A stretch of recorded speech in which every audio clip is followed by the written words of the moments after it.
Les technocrates sont-ils les maîtres de l'Europe? Alors, il y a une vraie haine à l'égard des technocrates, des gens qui sont à Bruxelles, qui sont dans la Commission européenne, qui sont à la tête de la BCE. Dans le meilleur des mondes de Bruxelles, des technocrates, loin du terrain et des réalités sociales, décident sur un ordinateur comment doit évoluer notre régime des retraites ou le système d'allocation des chômeurs. La matrice de notre politique n'est plus à l'Élysée ou à l'Assemblée nationale, mais ici, dans ces immeubles froids. Derrière ces vitres, 600 experts en économie venus de tout le continent travaillent sans relâche. Leur mission, surveiller les comptes publics des 27 pays d'Europe. Est-ce que vous êtes une espèce de gendarme des finances publiques européennes? C'est exactement le cas, effectivement. On vérifie, on s'attache à faire respecter le pacte de stabilité et de croissance et notre but ici, c'est de faire en sorte qu'il soit bien suivi par l'ensemble des États membres de l'Union européenne.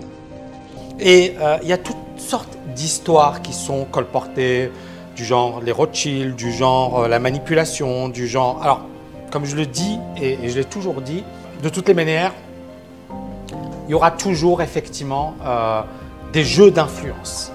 Maintenant, il faut essayer de comprendre c'est quoi un technocrate et bien évidemment, est-ce que ces gens-là sont en train de tirer les ficelles, est-ce qu'ils nous dominent ou est-ce qu'on a intérêt parfois d'avoir des gens qui sont compétents, qui maîtrisent bien un sujet et qui gèrent certains domaines. Je ne dis pas que c'est parfait, attention. Mais j'essaie effectivement de prendre du recul, de prendre de la hauteur par rapport à tout ça. Et bien évidemment, j'amène mon point de vue d'économiste. Et quelles sont les théories économiques qui sont derrière tout ça? Alors, tout d'abord, comment on a pu déléguer des tâches aussi importantes que par exemple la politique monétaire à des personnes qui ne sont pas élues par le peuple, à des technocrates? Est-ce que c'est dangereux pour nos libertés? Est-ce que nous sommes en train de mettre en péril notre avenir en acceptant cette situation? Ces dernières années, on sent qu'il y a une vraie défiance à l'égard des hommes politiques et des élites de Bruxelles. Macron, c'est pas que toi, hein. Toi, tu continues. Alors, tu vas arrêter de bosser pour l'Europe, pour Juncker, là. Moi, je le dis, Juncker, là, qui est dans son grand château, parce que moi, j'appelle le peuple européen à se relever. L'Europe, toute l'Europe. Les Allemands, relevez-vous. Tout le monde, relevez-vous, parce qu'on bosse tous pour cette putain d'Europe. On nous met tous à mal. On va tous finir comme les Grecs. Par exemple, ici, vous voyez les gilets jaunes, vivre oui, survivre non. Autrement dit, ces élites ne font pas bien leur job et à cause d'elles, on est en train de souffrir. Moi, encore une fois, je ne suis pas né riche. Je n'ai pas eu tout qui s'est effectivement offert à moi sur un plateau d'argent. J'ai bien galéré, j'ai fait pas mal de petits boulots, etc. J'ai eu de la chance par rapport à beaucoup d'autres personnes, mais en même temps, je n'étais pas la personne qui avait tout eu facilement. Et aujourd'hui, les gens se sentent trahis et floués. Pourquoi? Parce qu'ils ont cru dans un système.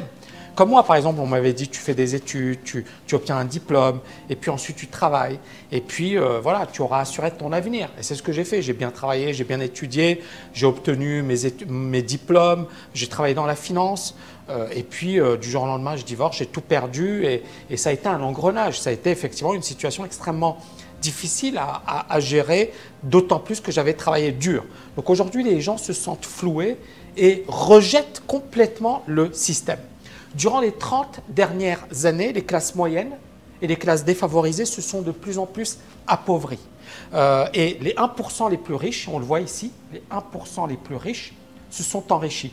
Ici, ce sont les classes moyennes dans les pays émergents, type Chine, mais ils disent « mainly China », c'est essentiellement en Chine. Donc on voit les classes moyennes qui sont appauvries avec une hausse des revenus de 70% durant les 20-30 dernières années. Ici, on voit les pays, les personnes pauvres dans les pays pauvres qui ne se sont pas enrichis.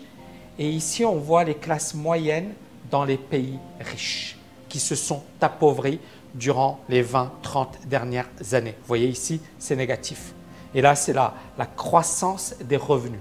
Donc la croissance des revenus sur les 20-30 dernières années qui ont diminué, c'est la courbe de l'éléphant de Branko Milanovic, qui est l'ancien chef économiste de la Banque mondiale. Et là, vous avez les gens qui s'enrichissent de plus en plus. Et bien évidemment, il y a une tension.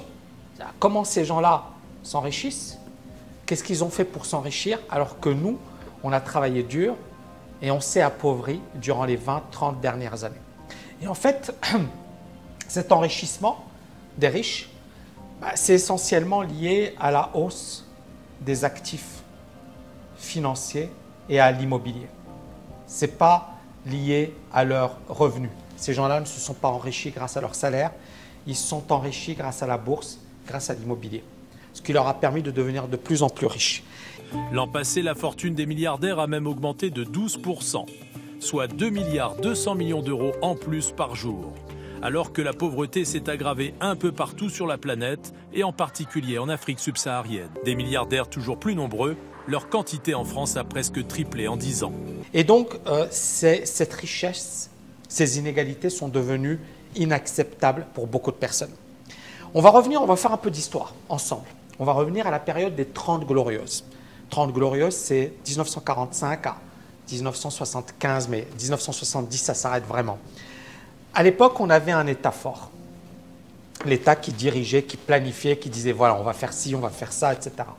On a eu une politique des grands travaux, c'est-à-dire qu'on a construit des routes, des autoroutes, on a commencé à avoir la grande consommation, on a commencé à avoir des supermarchés, on a commencé, bref, on a effectivement eu une période de croissance assez forte de 5% par an en moyenne, pendant 30 années. On a eu la mise en place de ce que l'on appelait des politiques keynésiennes de stop and go, c'est-à-dire que lorsque l'économie surchauffée, donc on avait une croissance trop forte, une production trop forte, une inflation trop forte, on augmentait les taux d'intérêt, ça permettait de diminuer la demande, ça permettait effectivement de diminuer l'inflation. Parce que là, l'inflation, c'est quand les gens achètent, d'accord? Ça fait augmenter les prix, et donc en augmentant les taux d'intérêt, ça permettait de peser sur les prix à la baisse. Et donc cette politique keynésienne de stop and go, à chaque fois qu'on avait de l'inflation, on augmentait les taux d'intérêt. À chaque fois qu'on avait une situation de récession, c'est-à-dire que la croissance qui était plus faible, l'inflation faible, on diminuait les taux d'intérêt pour augmenter la demande. Et auparavant, c'était possible. Vous voyez ici 1960, 1965, 70, on voit ici la croissance. Et la croissance, le PIB, d'accord, le PIB par habitant et le PIB par actif. Et la croissance était aux alentours des 5%. Puis on voit une chute dans les années 80, donc 70, là on a commencé à avoir cette chute de la croissance. Puis les années 80, on a eu un long plateau jusqu'aux années 2000, et puis on a eu une deuxième jambe de baisse avec effectivement une croissance bien plus faible dans les années 2010. Et donc on voit bien que de cette croissance structurelle forte, qui s'explique par une demande forte, mais qui s'explique également par la politique des grands travaux, par effectivement des ménages qui, et là je l'ai mis ici, c'est qu'effectivement on a eu des ménages qui ont commencé à consommer de plus en plus. Ça permettait d'avoir une croissance forte. Et lorsque aujourd'hui on est rentré dans une nouvelle économie, la croissance est moins importante qu'auparavant. Donc le choc pétrolier des années 70 a créé à l'époque une hausse de 400% du prix du pétrole. D'accord ? On a eu une surchauffe des prix du pétrole. Ça a provoqué une forte hausse de l'inflation parce que les prix du pétrole étaient quasiment bradés. Ça ne coûtait rien le pétrole. On a eu une hausse du chômage et on a eu une baisse de la croissance dans les années 70. Pourquoi ? Alors après 1945, comme je vous l'ai expliqué, on a eu une période de reconstruction et ça a permis une croissance soutenue pendant de nombreuses années. On voit un ménage français avec une Renault, avec une télévision, avec un téléphone, avec Air France. Voilà, ça c'était le luxe, ça c'était genre, on était très très très riches. Et donc politique de grands travaux, exode rural, les gens sont passés de la campagne à la ville, consommation de masse, réfrigérateur, télé, grille-pain, machine à laver. La France des années 50, c'est la conviction partagée que l'avenir s'annonce radieux. Alors, ça va derrière ? Demain sera mieux qu'aujourd'hui. Alors la France s'industrialise à grande vitesse et les Français découvrent la consommation de masse. Le chemin de l'avenir semble tout tracé, rattraper le niveau de vie du pays le plus riche du monde, les États-Unis. Antoine ! Et toi ? Le pays vit une période extraordinaire, les 30 Glorieuses. En 3 décennies, tout bascule, de la place des loisirs dans la vie au statut des femmes dans la société. Croissance forte, parce qu'il y avait la demande, parce qu'il y avait la production, et tout s'enchaînait, d'accord? Puis, on a eu une hausse du chômage dans les années 70, parce que la croissance a diminué. L'inflation a augmenté à cause des prix du pétrole, mais également à cause finalement d'une situation de croissance qui a commencé à caler, c'est-à-dire que pendant les 30 glorieuses, à chaque fois, on avait la consommation qui augmentait, on avait la population qui augmentait. Tout était bon, tout était positif pour permettre à la croissance de se poursuivre. Dans les années 70, les gens ont moins consommé. Ils n'avaient plus besoin d'un réfrigérateur, plus besoin d'une machine à laver, plus besoin d'une voiture, du moins pas autant, d'accord? Donc la demande n'a pas augmenté aussi fortement. Ralentissement de la croissance, ralentissement de l'économie, hausse de l'inflation, hausse du chômage. Donc, politique de relance, on a essayé de faire la même chose dans les années 70. C'est-à-dire qu'on a diminué les taux d'intérêt, on a dit qu'on allait augmenter la demande, et en fait, ça n'a rien donné.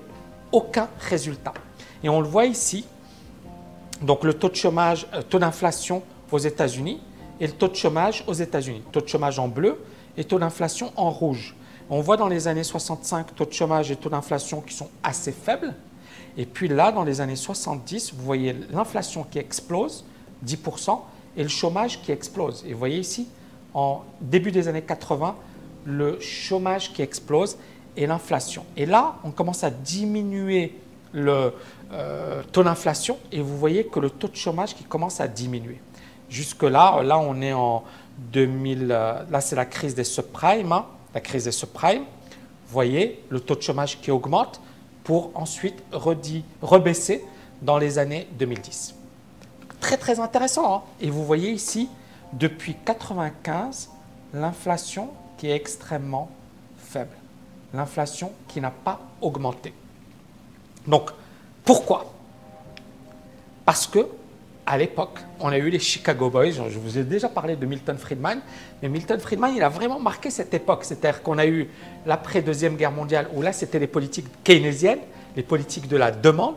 Donc, on augmente les salaires, on augmente comment dirais-je, on diminue les taux d'intérêt, on permet aux politiques monétaires, budgétaires de relancer l'économie.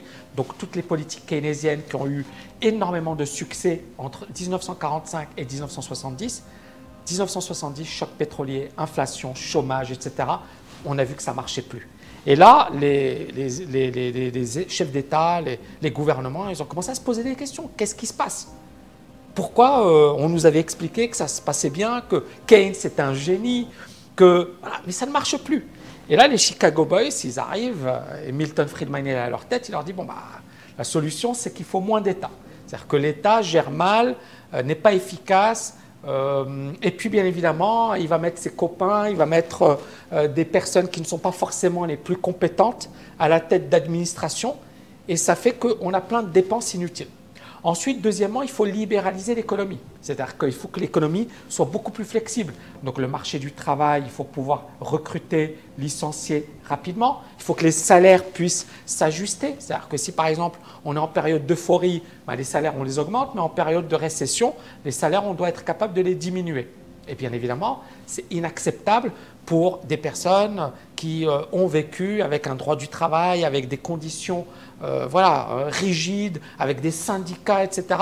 Baisser son salaire, c'est inimaginable, c'est inacceptable. Et puis, bien évidemment, il ne faut plus pratiquer les politiques économiques discrétionnaires. C'est-à-dire que quand, par exemple, on a une période de récession, diminuer les taux d'intérêt, ça ne va certainement pas régler la situation. Et donc, pourquoi? Parce que tout ça, ça ne va qu'entraîner une hausse de l'inflation. Donc, la solution pour Friedman et ses amis, c'est moins d'État et libéraliser l'économie et, bien évidemment, avoir des politiques rigoureuses. C'est-à-dire, on n'est plus dans l'économie ne va pas bien, on diminue les taux d'intérêt. Tiens, l'économie, elle surchauffe, on augmente les taux d'intérêt. En fait, il faut avoir une politique stable, une politique sûre, une politique à long terme. Et donc, pour Friedman, la seule manière de combattre l'inflation consiste à mettre des personnes indépendantes à la tête d'une banque centrale. C'est QFD. Et donc, beaucoup de gens ont dit au scandale, on donne le pouvoir à des personnes indépendantes. Mais vous avez compris pourquoi? Parce que si on laisse ça à l'État, il y a ce que l'on appelle la théorie des cycles politiques. Je vais vous en parler juste après. Donc cette personne, pour Friedman, doit être de préférence conservatrice. Se focaliser uniquement sur un seul objectif, la lutte contre l'inflation. Le but, c'est qu'il n'y ait pas d'inflation. C'est ça l'objectif de la Banque centrale. Ni plus, ni moins. Ce que faisait déjà la Bundesbank. C'était déjà le cas en Allemagne, avec les Allemands qui étaient traumatisés par l'hyperinflation. Après la Deuxième Guerre mondiale, ils ont eu une inflation où voilà, les prix avaient grimpé, avaient flambé. On avait des brouettes de billets pour acheter, je ne sais pas moi, un paquet de cigarettes. Et donc les Allemands ont été traumatisés par l'hyperinflation et ils ne voulaient plus jamais d'hyperinflation. Donc leur histoire les a incités à combattre l'inflation parce qu'ils savaient que c'était dangereux et que ça pouvait détruire un pays. Et la Bundesbank a toujours été extrêmement rigoureuse et focalisée sur la lutte contre l'inflation. Beaucoup de gens ne comprennent pas pourquoi l'Allemagne est rigoureuse, mais parce que derrière, elle a eu un traumatisme entre les deux guerres mondiales. On a d'autres économistes extrêmement réputés, notamment Buchanan et Tulloch. Alors, Buchanan, il a obtenu le prix Nobel en 1986. Et alors, Buchanan, moi j'ai adoré ce mec parce que ses analyses, elles sont extrêmement d'actualité. Donc la politique économique pour lui d'inspiration keynésienne, elle serait inefficace parce qu'elle n'est pas crédible aux yeux des agents. C'est-à-dire que moi je suis un agent, quand l'État a dit on ne va pas augmenter les salaires, on sait qu'on peut le convaincre. Comment? En manifestant, en sortant dans la rue, etc. Et c'est ce qui se passe en France par exemple. L'État dit quelque chose, les gens ne sont pas contents, ils vont sortir et à un certain moment l'État va faire marche arrière. Il va dire je préfère reculer plutôt que voilà, les mécontenter parce que finalement c'est aller trop loin. Et donc pour Buchanan, cette politique d'inspiration keynésienne elle est inefficace parce qu'elle n'est pas crédible aux yeux des agents. Elle repose sur un principe discrétionnaire et non réglementaire. C'est-à-dire qu'à un certain moment il faut des règles pour régir l'économie. Prenons le cas par exemple, je ne sais pas moi, on est voilà, moi je suis prof. Et j'ai une classe et dans cette classe, voilà, il n'y a pas de règles. Donc les personnes elles peuvent venir fumer, boire des verres. On est d'accord. Maintenant, si c'est interdit par le règlement, que la personne le fait, elle est exclue. On est d'accord. C'est normal. Il y a des règles. Et si la personne n'est pas exclue, bah, les autres ils vont dire bah, pourquoi lui il fume, il boit, il fait ce qu'il veut et moi je ne peux pas. Et ça devient le chaos, ça devient l'anarchie. Et donc à partir de là, la seule manière d'éviter tout ça, c'est d'établir des règles. Et donc la théorie de la crédibilité proposée par Kydland et Prescott, c'est aujourd'hui imposée dans les plus grandes banques centrales, notamment dans la lutte contre l'inflation. C'est-à-dire une banque centrale qui ne tient pas ses engagements, elle ne sera pas crue par les agents économiques. C'est-à-dire que quand un banquier dit « je fais ça », il doit le faire. Sinon, il n'est plus crédible. Et donc à partir de là, ça envoie les mauvais signaux. Et à partir de là, ça peut créer de l'inflation. Donc, pour que l'inflation diminue, il faut que les agents économiques se disent « je sais que l'État ne va pas faire ça ». Mais si les agents économiques se disent « l'État va augmenter les prix, l'État va faire ceci », on se retrouve dans une situation où les gens veulent se défaire le plus vite possible de leur argent parce qu'ils savent que les prix vont augmenter. Et c'est là où ça peut provoquer une boucle prix-salaire. Et donc, pour que les agents économiques puissent croire dans la décision de l'État ou de l'autorité ou de l'instance, il faut qu'ils soient sûrs que la décision est irréversible. D'accord? C'est comme si, voilà, on prend beaucoup l'exemple des terroristes. Si par exemple, un État négocie toujours avec les terroristes, ils savent qu'ils peuvent effectivement influencer. Mais si les terroristes se disent, OK, cet État, de toutes les manières, on sait qu'il n'y a pas de possibilité de négocier. Ils vont peut-être moins être motivés à le faire. Ils savent que l'État ne négocie pas. Donc, c'est vraiment cette notion de crédibilité. Et donc, l'école des choix publics considère que les dirigeants politiques ne sont pas nécessairement au service de l'intérêt général, mais qui vont plutôt défendre des intérêts particuliers. Fascinant. Et donc, il y a cette théorie du cycle politico-économique. Ça veut dire quoi? C'est-à-dire que l'État, il est constitué par des agents soumis à la contrainte de réélection. C'est-à-dire un individu, il est élu, il a envie de se faire réélire. Et donc, la politique économique va suivre le calendrier électoral. C'est-à-dire qu'il y aura un intérêt de cet homme politique à être réélu. Le politique s'inscrit dans le court terme, parce que sa vie politique est à court terme. Parce qu'il reste peu de temps. Regardez combien de temps reste un ministre en moyenne dans la Ve République. Allez, quelques années au mieux. Quand vous avez en face de vous des syndicats, la crise internationale, les banquiers, les questions économiques, évidemment que vous êtes en face de la réalité des choses. Il y a ce refrain, à droite comme à gauche à chaque fois. C'est en fait la manière dont on montre qu'on est responsable. Et en même temps, le politique sait que ramener les finances à l'équilibre en France, c'est quelque chose qui n'est pas payant politiquement. Et donc à partir de là, l'homme politique, il ne va pas répondre à l'intérêt général, mais à l'intérêt des gens qui vont voter pour lui. Nordhaus, qui est un économiste, part du principe que le gouvernement cherche à maximiser le nombre de voix afin d'être réélu. Il va essayer de maximiser la satisfaction de ses électeurs. Et donc, une fois qu'un homme politique il arrive au pouvoir, il va mener une politique déflationniste, c'est-à-dire de rigueur. Il va dire oui, regardez, le mec qui était avant moi, il a mal géré le pays, c'était pas bien, il est méchant. Moi, je suis gentil, mais malheureusement, à cause de lui, j'ai plein de problèmes et je dois gérer ces problèmes. Donc, généralement, ça commence comme ça. Ils arrivent, ils disent voilà, on va mettre de l'ordre, etc. Ce qu'a fait Macron. Et puis, à un certain moment, l'approche des élections, et là, bon, Macron, on voit des gens qui manifestent, des gens qui ne sont pas contents, etc. Puis Macron, il leur dit ok, vous voulez qu'on augmente? Pas de souci. Vous voulez ceci? Pas de souci. Vous voulez cela? Pas de souci. Pourquoi? Parce qu'il y a une contrainte. Et donc, on assiste à un véritable cycle économique. C'est-à-dire qu'au début, on est dans la rigueur et ensuite, on distribue l'argent parce que derrière, il y a une contrainte. Et donc, on a une expansion de l'activité, des déficits publics qui augmentent, une baisse du chômage, une hausse de l'inflation avant les élections et ensuite, on a une désinflation. Et on a ce que l'on appelle le paradoxe d'Olson, logique de l'action collective 1978. Alors, plus un groupe est nombreux et plus la probabilité qu'il passe à l'acte est faible.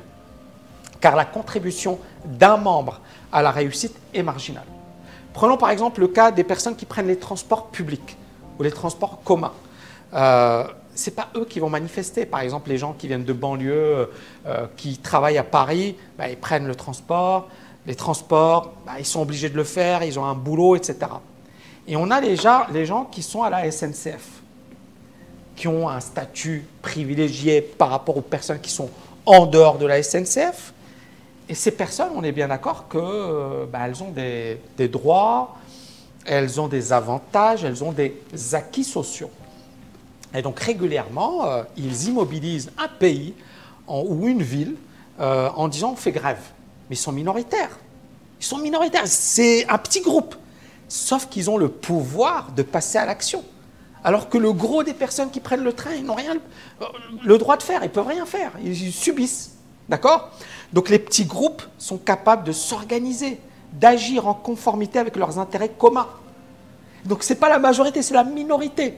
Et dans une démocratie, les plus petits réussissent souvent à battre les plus grands, alors que ça devrait être l'inverse. Fascinant, fascinant. Et on le voit, par exemple, dans les élections, il y a une énorme abstention. Et en fait, beaucoup de jeunes ne votent pas, alors qu'ils auraient intérêt à voter. Ce sont les personnes âgées qui votent, qui sont parfois peut-être moins nombreuses, mais elles votent et donc elles ont une capacité d'influence. Et les jeunes, les personnes qui sont dans les banlieues, les personnes, etc., qui ont le plus besoin de voter, les personnes les moins riches, sont les personnes qui le votent le moins et qui sont pourtant majoritaires. Intéressant. Paradoxe d'Olson, logique de l'action collective. Là, on a une étude de cas historique, la France des années 80. Alors là, vous voyez ici la paix, la sécurité, Giscard d'Estaing, la force tranquille, la France unie, la France pour tous, la France en grand. Ensemble, tout devient possible. Le changement, c'est maintenant. Ensemble la France. Bizarre. Ensemble la France ensemble. Voilà, ensemble la France. Bon les gars, il n'y a pas beaucoup de créativité, mais j'ai envie de revenir sur François Mitterrand 1981. Il arrive au pouvoir, Parti socialiste. Il dit voilà, moi, je vais tout changer dans l'économie, je vais amener du social, etc. Et ils souhaitent relancer l'économie et les résultats sont catastrophiques. Donc, programme socialiste. Quand il arrive au pouvoir, Mitterrand il dit la chose suivante. On va augmenter le SMIC de 10%, les allocations familiales et logements de 25%, les handicapés de 20%, mesures symboliques comme la création de l'impôt sur les grandes fortunes, la retraite à 60 ans. D'accord ? Afin de relancer l'économie française, rongée par une inflation à 14% l'an, François Mitterrand veut doper la consommation populaire. En augmentant le SMIC, les salaires, les prestations sociales, le président poursuit un objectif politique, tenir les promesses de la campagne, mais aussi un objectif économique, refaire partir la machine industrielle, anémiée par 2 chocs pétroliers. Ces mesures sociales coûteuses, les nationalisations et la décentralisation, sont pour François Mitterrand le socle du changement, l'ossature d'un socialisme à la française. Tout le monde dit « waouh ». Waouh, c'est le bonheur. Et les autres pays font l'inverse. L'Allemagne, etc., ne font pas la même chose et diminuent leurs dépenses publiques. Et ce qui se passe est tout simplement incroyable. Vous voyez ici l'arrivée de Mitterrand au pouvoir. Là, c'est le taux de chômage. Taux de chômage en France. Il était de 5,5%. Et vous voyez, à la fin des années 80, il frôle les 9%. Donc le taux de chômage flambe. Et le gouvernement doit faire demi-tour. Pourquoi? Parce qu'en 82, le déficit budgétaire explose, il est multiplié par 3. La dette publique explose, elle passe de 418 milliards à 617 milliards, c'est-à-dire quasiment 50%. Un déficit de la balance extérieure de 93 milliards de francs au lieu de 50 milliards. Un important écart d'inflation, on a beaucoup plus d'inflation par rapport aux partenaires européens. Et la dette extérieure qui est multipliée par 4 en 3 ans. Et bien évidemment, le franc qui baisse fortement parce que tout le monde spécule contre le franc, tout le monde dit la France elle est mal gérée, etc. Et il y a 3 dévaluations. 81, octobre 81, juin 82, mars 83. Et là, les socialistes comprennent la réelle politique et bien évidemment le vrai, l'économie réelle. C'est qu'il y a une inflation galopante. Vous voyez ici, des années 70, donc on voit une inflation de 5%, 74, 13%, 9%. Et là, l'arrivée de Mitterrand au pouvoir, 13,6%, 13,4%, 11,8%, 9,6%, 7,4%, 5,8%. C'est-à-dire que les prix augmentaient de 10%, 13% chaque année, ce qui était énorme. Et donc on a une inflation galopante et le risque, c'est bien évidemment la situation d'hyperinflation. C'est que ça ne s'arrête pas parce que l'inflation, ça peut effectivement ensuite dégénérer. Et donc, la France se dit, mince, qu'est-ce qui se passe? Nous, on pensait que notre politique, elle était géniale, elle était top, que ça allait permettre à l'économie de se relancer. Et puis, là, ils se disent, OK, on va calmer le jeu, on va nommer quelqu'un d'indépendant à la tête de la Banque centrale et bien évidemment évoluer vers l'euro. Et beaucoup de gens ne connaissent pas cet épisode parce que beaucoup de gens se disent oui, on a été piégé par l'Allemagne, on a été piégé par ceci. En fait, j'ai envie de dire, on a été piégé par nous-mêmes. L'objectif à l'époque, c'était de faire comme l'Allemagne, dont l'inflation était faible, la balance commerciale élevée et un chômage faible. C'est l'exemple allemand. Mais maintenant, bien évidemment, c'est une question de mentalité, de mindset, voilà, il y a plein de choses à prendre en compte. Mais il y a pire que la France, parce que beaucoup de pays sont tombés dans le piège de l'hyperinflation. Par exemple, ici, on voit le cas de l'Argentine, où l'inflation, voilà, elle peut atteindre 50% par mois. On a eu des situations d'inflation annuelle de 100%, 136%. Vous voyez ici, avec des taux d'inflation annuels qui étaient extrêmement élevés. Des manifestations quotidiennes. Depuis la fin août, l'Argentine voit ressurgir les vieux démons de sa faillite il y a 17 ans. Une nouvelle fois, le pays subit de plein fouet une violente tornade monétaire. Le peso a perdu 50% de sa valeur depuis le début de l'année. Dans les magasins, les prix explosent, mais les salaires, eux, ne suivent pas. Nous ne sommes pas autant vigilants sur le taux de change peso-dollar que sur l'inflation. Le seul abri dont dispose le citoyen lambda pour maintenir son pouvoir d'achat, c'est le dollar. C'est l'investissement le plus élémentaire que peut faire quelqu'un pour sauvegarder ses économies. Justement parce que beaucoup de personnes, encore une fois, ne comprennent pas pourquoi la politique monétaire est indépendante. On a l'exemple. C'est-à-dire que l'inflation, ça peut effectivement se transformer en hyperinflation. Et l'hyperinflation peut détruire un pays, peut détruire une économie, peut tout détruire. Alors certaines personnes vont dire « Oui, mais tu es pour les néolibéraux, ce que tu dis c'est faux. » Ben, on a plein d'exemples modernes, actuels. L'Argentine en est un. L'inflation a détruit ce pays. Donc vous voyez ici, 2012, on avait des inflations à 100%, 60%. Là, ils ont essayé à 20%, d'accord? Et puis c'est reparti. 80%, 140%. Ton pouvoir d'achat, il est nul. L'argent que tu as mis de côté, ça ne vaut plus rien, etc. Donc à la question, est-ce qu'il faut déléguer tout aux technocrates? La réponse c'est non. Mais certaines politiques doivent être déléguées à des personnes compétentes plutôt qu'à des hommes politiques qui peuvent mettre l'économie en péril. Ici, on voit l'inflation durant les 10 dernières années qui a été effectivement fortement corrigée à la baisse. Et aux personnes qui disent « Oui, mais Tami, ok, ce que tu dis, c'est très bien, mais à cause de ces politiques de rigueur, on a un chômage élevé. On a une situation catastrophique. Donc oui, on a diminué l'inflation, mais aujourd'hui, on a moins de croissance, etc. » Il faut prendre le cas de l'Allemagne. L'Allemagne a une croissance plus forte, a un chômage plus faible, a une situation économique meilleure, même si sa population vieillit, mais malgré tout, sa situation économique est bien meilleure. Donc, on voit bien que ces politiques ne sont pas maîtrisées, que bien évidemment, il y a beaucoup de on-dit, il y a beaucoup de personnes effectivement qui colportent pas mal de rumeurs, on est manipulé, on est ceci. Mais derrière, il y a une vraie logique. Il y a une vraie logique économique, il y a un vrai travail de recherche, il y a de vrais résultats. C'est-à-dire, on peut critiquer la BCE, mais prenons le cas de certains pays émergents où l'inflation flambe.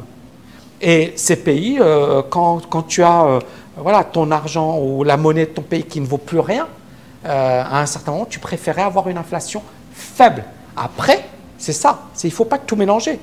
La Banque centrale a un rôle important à jouer sur le plan de l'inflation, mais après, bien évidemment, il y a tout ce qui est politique du marché du travail, l'innovation, la recherche et développement, etc. C'est ça ce qui va permettre de bâtir une certaine croissance. En grosse vidéo, les amis, gros travail, j'espère que vous avez kiffé cette vidéo.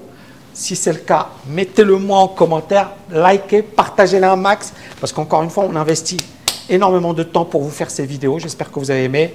Ciao, ciao, ciao.